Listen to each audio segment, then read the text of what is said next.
मैंने रोल लाने का कहा था। चल पड़ा मुझे पहले 30 रुपए वाला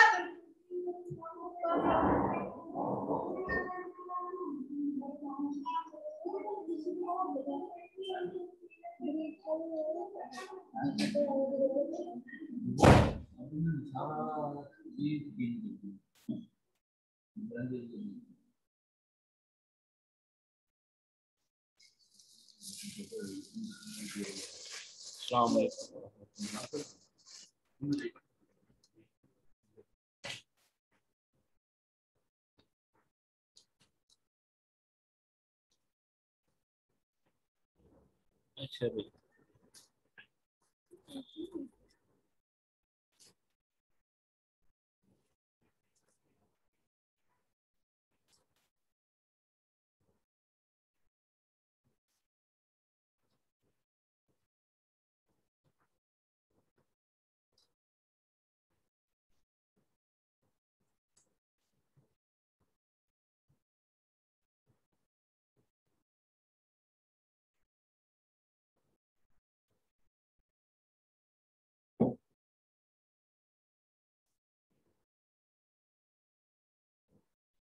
भाई रिक्वायरमेंट इंजीनियरिंग प्रोसेस को डिफाइन करते हैं।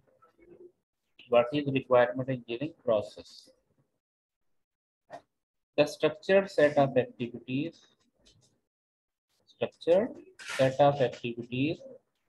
involved in developing system requirement। R के अंदर दो एक्टिविटीज परफॉर्म होती हैं, एक रिक्वायरमेंट डेवलपमेंट की और एक रिक्वायरमेंट मैनेजमेंट की। डेवलपमेंट के अंदर क्या होता है, जिसके अंदर आप रिक्वायरमेंट को डिस्कवर करते हैं। डिस्कवर का क्या मतलब, आपको नहीं पता क्या बनाना है, आप स्टेक होल्डर से मिलते हैं, उनसे रिक्वायरमेंट गैदर करते हैं, that is discovery of requirement. Then उसको एनालाइज करते हैं, देन उसको डॉक्यूमेंट करते हैं, देन उसको वैलिडेट करते हैं। डॉक्यूमेंट एंड वैलिडेट, वैलिडेट का क्या मतलब है कि उसको रिकन्फर्म करते हैं स्टेक होल्डर को, हम ये बनाने जा रहे हैं, whether is it okay not okay.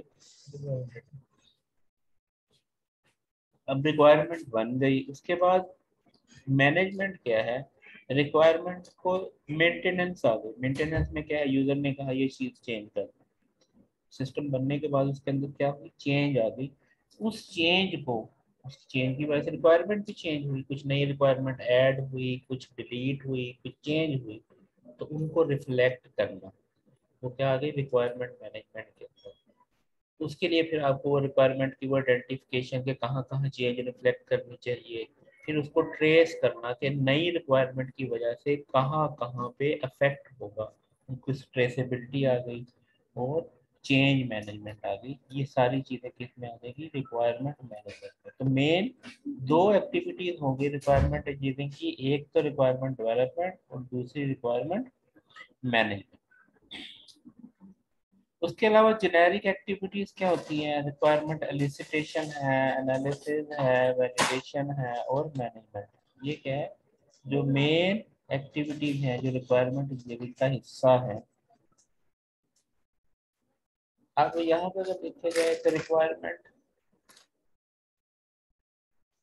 Feasibility report, feasibility study के नतीजे में फीजिबिलिटी रिपोर्ट बनती है।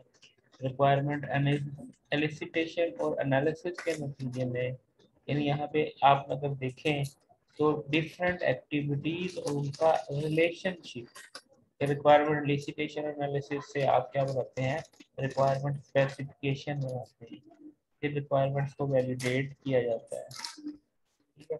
फिर यूजर और सिस्टम रिक्वायरमेंट्स को आइडेंटिफाई किया जाता है कि ये सिस्टम रिक्वायरमेंट है, ये यूजर रिक्वायरमेंट है। फिर उसको जो है रिक्वायरमेंट एसआरएस डॉक्यूमेंट के अंदर लिखा जाता है। सिस्टम की मॉडलिंग की जाती है, यानी रिक्वायरमेंट एनालिसिस करने से उसकी आइडेंटिफाई किया जाता है सिस्टम को कौन से मॉडल के अंदर सेट किया जाए जिससे हमें डिजाइन की अचीवमेंट। अब सबसे पहले फिजिबिलिटी स्टडी, जैसे यहाँ पे आया था फिजिबिलिटी स्टडी। फिजिबिलिटी स्टडी क्या है उसको देख लेते हैं। A feasibility study decide whether or not propose system is worthwhile. Worthwhile mean कि जो आप बनाने जा रहे हैं वो पॉसिबल भी है या नहीं, उसकी वर्थ भी है या नहीं। ठीक है, उसको चीजों को चेक करना। A short focus study that check system contribute to organisational objective, के इस सिस्टम के बनने से ऑर्गेनाइजेशन के ऑब्जेक्टिव्स अचीव हो रहे हैं या नहीं, इस चीज को क्या करना, चेक करना। फिर system can be engineered using current technologies and with in budget. ये देखना कि जो चीज यूजर कह रहा है इस वक्त, जो करंट टेक्नोलॉजीज हैं उनसे इसको अचीव भी किया जा सकता है या नहीं। क्या समझे कि इनसे कि करंट टेक्नोलॉजीज की मदद से यूजर की रिक्वायरमेंट्स को फुलफिल भी किया जा सकता है कि नहीं, और फिर विद इन बजट भी किया जा सकता है नहीं, इसको भी चेक करना। और सिस्टम को जो एग्जिस्टिंग सिस्टम है या अदर सिस्टम है उनके साथ इनकी इंटीग्रेट भी किया जा सकता है या नहीं, ये सारी चीजें आप किसमें चेक करते हैं, feasibility study based on information assessment, information collection and report writing। feasibility study में क्या होती है, आप इंफॉर्मेशन की असेसमेंट भी करते हैं, इंफॉर्मेशन को कलेक्ट भी करते हैं और फिर उसको रिपोर्ट भी राइट करते हैं। ठीक है, और फिर question for people in the organisation. अब क्या फिजिबिलिटी में क्वेश्चन पूछते हैं ऑर्गेनाइजेशन पे, what if the system wasn't implement. System से पूछा था अगर सिस्टम इम्प्लीमेंट ना हो तो क्या होगा, प्रॉब्लम्स करंट सिस्टम में क्या है, प्रपोज सिस्टम कैसे हेल्प करेगा, इंटीग्रेशन में क्या प्रॉब्लम्स आ सकती हैं, कोई नई टेक्नोलॉजी की जरूरत है कि इन्हीं से काम चल सकता है, but facilities must be supported by the propose system. क्या क्या फैसिलिटीज है जरूर चाहिए इसको इम्प्लीमेंट करने के लिए। ये सारी चीजें आप इन सारी चीजों को क्या करते हैं, डिस्कस करते हैं with the people in the organisation, उनसे क्वेश्चन करते हैं, उनसे ये सारी चीजें feasibility। अगला टास्क था एलिसिटेशन एंड एनालिसिस। जैसे यहाँ पे था एलिसिटेशन एंड एनालिसिस, उसके अंदर क्या होता है वो देखते हैं। एलिसिटेशन एंड एनालिसिस में some time called requirement elicitation और रिक्वायरमेंट डिस्कवरी। एलिसिटेशन को क्या कहते हैं, रिक्वायरमेंट गैदरिंग भी कहते हैं, रिक्वायरमेंट डिस्कवरी भी कहते हैं। Involve technical staff working with the customer to find out about the application domain, the services that system should provide, and the operational constraints, कि किन कंस्ट्रेंट के तहत, मतलब कि किन कंस्ट्रेंट के तहत आपका सिस्टम चलेगा। मतलब एक ग्रोसरी शॉप है, अब आप उसको कहें ये ग्रोसरी शॉप में आप सॉफ्टवेयर बना के दें कि यूज़र आया, सॉरी कस्टमर आया, उसने कुछ चीज़ें परचेज की, अब आप उसको एंटर करने लगे सिस्टम में, तो यूज़र कहेगा कि नहीं नहीं मैंने ये नहीं कहा था, मैंने तो कहा था इसके अंदर तो बार कोड रीडर होना चाहिए, हम बस बार कोड के सामने चीज़ दिखाएं और वो एंटर हो जाए। वो क्या है, वो क्या हो गया, ऑपरेशनल कंस्ट्रेंट्स हो गए। आपको वो क्या है, यूजर के साथ इंटरेक्ट करके क्या क्या सर्विस देगा, क्या क्या कंस्ट्रेंट होगी, क्या क्या डोमेन नॉलेज, ये सारी चीजें आपने क्या करना है, कस्टमर से पूछना। That is called elicitation of requirement.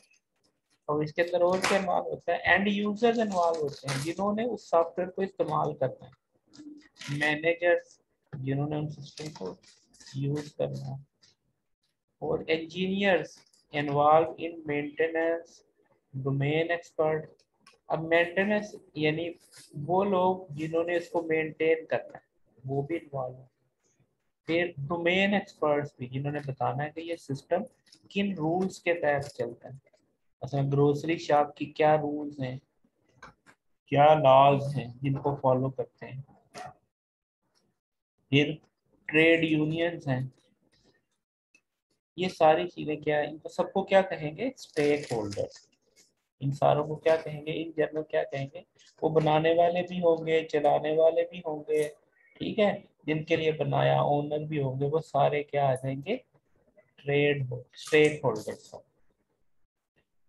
Stake holder don't know what they really want. बाज दफा स्टेक होल्डर को ये नहीं पता होता कि मैंने क्या बनाना है, मुझे क्या चाहिए। तो आप उसको ब्रेन स्टॉर्मिंग भी करते हैं, उसकी क्या करते हैं, ब्रेन स्टॉर्मिंग भी करते हैं, उसको अवेयर करते हैं, ठीक है जी। The requirement change organisation. अच्छा, उसके बाद stakeholder express requirement in their own term, वो अपने अंदाज में बताता है। Different stakeholder may have conflicting requirement.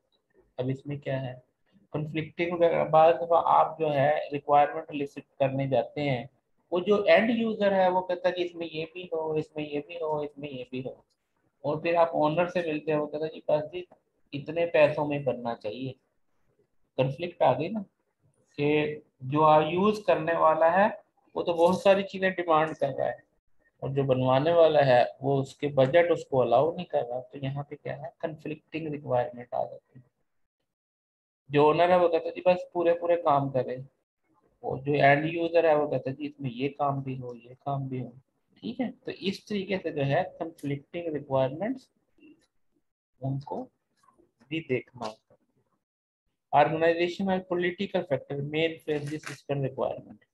ये जो पॉलिटिकल फैक्टर्स हैं, ये भी बात चीजें जिसको आप ऑनलाइन करना चाहते हैं, वो पॉलिटिकल फैक्टर उनको अलाउ नहीं करता। ये चीजें भी इन्फ्लुएंस कर सकती हैं requirement. Requirement change during the analysis process, new stakeholder में emerge and business environment change, business की एनवायरनमेंट चेंज हो जाए। जैसे एनवायरनमेंट चेंज, अभी जैसे लॉकडाउन के अंदर क्या है, चीजें क्या ऑनलाइन की तरफ चली गई, तो क्या रिक्वायरमेंट जो स्टेक होल्डर्स हैं उनको मर्ज किया जा सकता है, सिस्टम उसको फैसिलिटेट करेगा नहीं करेगा, ये सारी चीज़ें, ये सारी चीज़ें आप क्या करेंगे रिक्वायरमेंट के अंदर, इनको भी डिस्कस करते हैं। रिक्वायरमेंट इंजीनियरिंग एक्टिविटीज क्या है, पहली एक्टिविटी है कि inception, task that define the scope. Inception के अंदर आप स्कोप डिफाइन करते हैं, हर टास्क का स्कोप डिफाइन करते हैं। फिर एलिसिटेशन के अंदर क्या है, help customer to define requirement. अब रिक्वायर जो कस्टमर है उसको अगर नहीं पता तो आप उसको हेल्प करते हैं, और अगर पता है तो उसके साथ क्लैरिफाई करते हैं। Then elaboration, task to define and modified basic requirement, उनको क्या करते हैं, रिफाइन करते हैं बेसिक रिक्वायरमेंट। फिर निगोशिएट करते हैं, निगोशिएशन के अंदर कि क्या चीज़ होगी क्या नहीं होगी, क्या कंफ्लिक्ट है उनको रिमूव करके क्या है, इस प्रोसेस को क्या करेंगे, निगोशिएशन। फिर स्पेसिफिकेशन, क्या आप उसको स्पेसिफाई करेंगे, डॉक्यूमेंट के अंदर लिखने को क्या कहते हैं, स्पेसिफिकेशन। फिर validation, task to remove the ambiguities, inconsistencies and errors, इन चीजों को रिमूव करने को क्या कहते हैं, वैलिडेट करेंगे रिक्वायरमेंट्स के। रिक्वायरमेंट लिखी गई, बाद में पता चला इसमें तो ये चीज का माना ये भी हो सकता है, ये भी हो सकता है, वो एम्बिगुइटीज हैं, इनकंसिस्टेंसीज है, एक जगह ये एक बात कह रहा है दूसरी जगह उसी से उलट कह रहा है, तो क्या है, इनकंसिस्टेंसी। फिर एरर्स है कि ये चीज नहीं होनी चाहिए थी, वो सारी चीजें किस में आ गई, वैलिडेशन में। अगर requirement discovery is the process of gathering information about the propose and existing system and distilling the user and system requirement from this information. Source of information क्या हो सकती है, क्या रिक्वायरमेंट आपको कहाँ कहाँ से मिलेगी, डॉक्यूमेंटेशन से। किसकी डॉक्यूमेंटेशन से, हो सकता है आपका मैनुअल सिस्टम चल रहा है, उसकी डॉक्यूमेंटेशन से पता चल जाए, उनकी एनवाइसीज वगैरह देख के आपको पता चल जाए अच्छा इनको ये चीज़ चाहिए, या एग्जिस्टिंग सिस्टम है उसकी डॉक्यूमेंटेशन है, उससे आपको पता चल जाता है कि इनको ये चीज़ होगी। फिर जो स्टेक होल्डर्स हैं उनसे आप बात करते हैं, उनसे आपको रिक्वायरमेंट मिलेगा। फिर जो एग्जिस्टिंग सिस्टम है उससे आपको पता चलेगा कि भाई क्या चीज़ें इनको दरकार हो सकती हैं। प्रैक्टिस गाइडलाइंस क्या है? Define standard document structure, uniquely identify each requirement, define policies for requirement management, checklist बनवा लें for requirement analysis, user scenarios, requirement को सिनेरियोस के ऊपर चेक करें कि आप बताएं कि ये सिनेरियो है, इसके से गो थ्रू हो, तो आप वो जब सिनेरियो आप बताते हैं लोगों को तो उससे पता चल जाता है कि ये चीज़ इसके अंदर है। रिक्वायरमेंट को क्वांटिटेटिवली स्पेसिफाई करें, प्रोटोटाइप बनाएं यूजर को समझाने के लिए, अच्छा आपका सॉफ्टवेयर ऐसा बनेगा ऐसा बनेगा, उससे भी रिक्वायरमेंट को एलोबरेट किया जा रहा होता है। रिक्वायरमेंट को रीयूज करना, ये सारी चीजें क्या है, गुड प्रैक्टिसेस है, गुड प्रैक्टिसेस फॉर रिक्वायरमेंट। कि आप चेकलिस्ट यूज करें, आप सिनेरियोज यूज करें, आप जो है प्रोटोटाइप्स यूज करें, आप रिक्वायरमेंट को रीयूज करें, ये स्ट्रक्चर करें डॉक्यूमेंट को, ये सारी चीजें क्या है, गुड प्रैक्टिसेस फॉर रिक्वायरमेंट। यहाँ तक कोई क्वेश्चन है तो पूछें। क्यों भाई?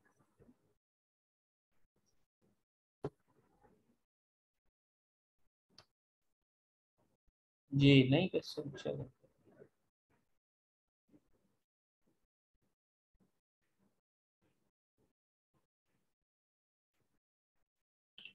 चलिए हम भी नेक्स्ट स्लाइड करते हैं, आपका विषय खत्म करते हैं।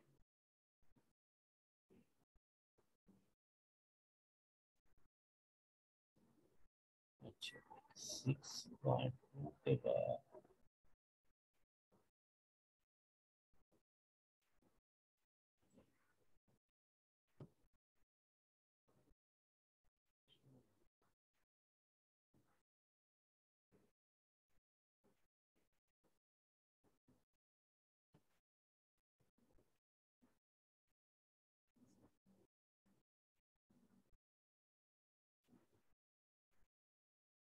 ये आपने इंसेप्शन और एलोब्रेशन पढ़ा था, उनका दरमियान जो है इंसेप्शन के फेज के अंदर जो एक्टिविटीज हैं, इस क्वेश्चन आ रही है। इंसेप्शन फेज की एक्टिविटीज क्या हैं जी? Short requirement workshops, most actor goals and use case named, most use cases written in brief format, 10 to 20% of use cases are written fully dressed detailed to improve understanding of scope and complexity, most influential and risky quality requirement identified। ये क्या है? आप Inception के अंदर ये चीजें, version of one version and supplementary specification return, risk list बनाते हैं, for example leadership really want to demo at the post-word trade show in Hamburg in 18 months, but the effort of demo cannot yet be even roughly estimated under deeper investigation। Risk list के अंदर ये चीजें अभी उस तरीके से elaborate ही नहीं हुई। Technical proof of concept prototypes and explore the technical feasibility of special requirement. Does Java swing work properly on touch screen displace, ये कुछ एग्जांपल साथ साथ दिए हुए हैं। आप रिस्क लिस्ट बनाते हैं, आप टेक्निकल प्रूफ देते हैं, फिर special requirement, user interface oriented prototype to clarify the version of function requirement. Prototype से आप क्लैरिफाई करते हैं कि जो आपका इंटरफेस कैसा होगा, ठीक है। Recommendation on what component to buy build reuse to be refined in elaboration, recommendation by text calculation package, high level candidate architecture and component propose। ये क्या है, एक्टिविटीज है। Plan for the first iteration, candidate tool list, ठीक है जी। उसके बाद elaboration के अंदर एक्टिविटीज क्या है, initial series of iteration during which the team does the following: serious investigation, discover and stabilize major requirements, mitigate और रिटायर रिस्क। मिटिगेट कहते हैं कम करना, अवॉइड करना। बिल्ड कोर आर्किटेक्चर एलिमेंट, ठीक है। Estimate overall schedule and resources, establish supporting environment. ये सारी चीजें क्या है एलोब्रेशन में। की idea not a waterfall model, 6 weeks for each iteration, time box iteration, deadline should be strictly maintained। ये टाइम बॉक्स का क्या मतलब है, टाइम बॉक्स का मतलब है कि हम अपनी एक्टिविटीज को टाइम कंस्ट्रेंट के अंदर लेके चलें कि भाई 5 हफ्ते हो गए तो काम अब अगले आइटरेशन पे आ जाए। ये नहीं है कि काम खत्म नहीं हुआ, यानी वर्क डिपेंडेंट की बजाय टाइम डिपेंडेंट है। Each iteration product and in stable and tested release, her iteration के नतीजे में जो एंड प्रोडक्ट बने उसको वो स्टेबल बने और उसको टेस्ट करके रिलीज किया जा सके। Architecture prototype baseline, not a partial system. Evolutionary prototype for final product, don't create throwaway prototype। Production subset of final system, also called executable architecture। Objective of elaboration आ गया। उसके बाद best practices।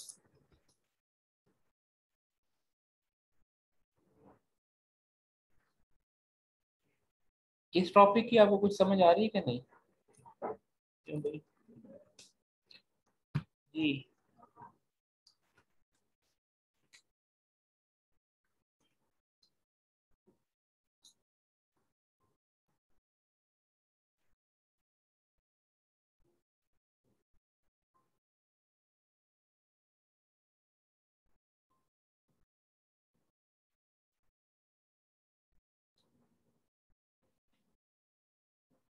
एलोबरेशन के objective क्या है, detail understanding of requirement, simple or so similar to other use cases, postpone their detail description in first iteration because they are not addressing this, produce a user interface prototype for major use cases to guide stakeholders, you may identify more use cases in the process, design implement validate and baseline architecture।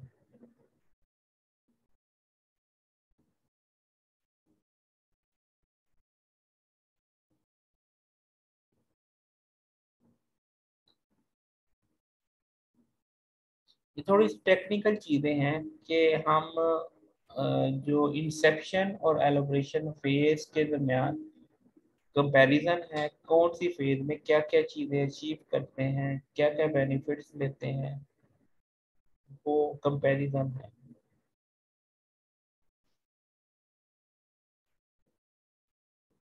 और इनका and, इन दोनों का जो main objective क्या है कि एक stable architecture का डिजाइन हो जाना।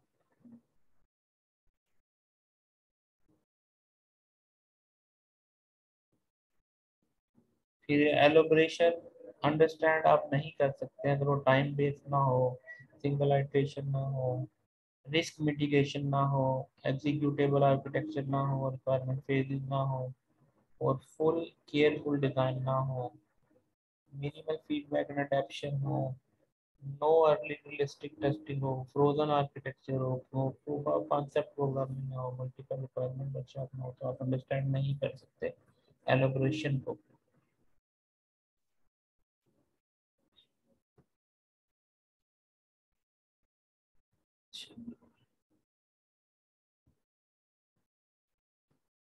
यहाँ पे मैं सेशन को स्टॉप करता हूँ, नेक्स्ट सेशन जो है फिर स्टार्ट करते हैं नेक्स्ट स्लाइड के साथ।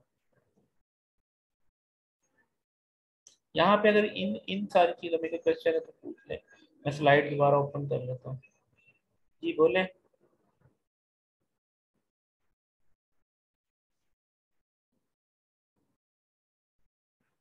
बाद में भी अगर किसी टॉपिक में किसी टर्म के बारे में आपको कोई क्वेश्चन है तो पूछ सकते हैं।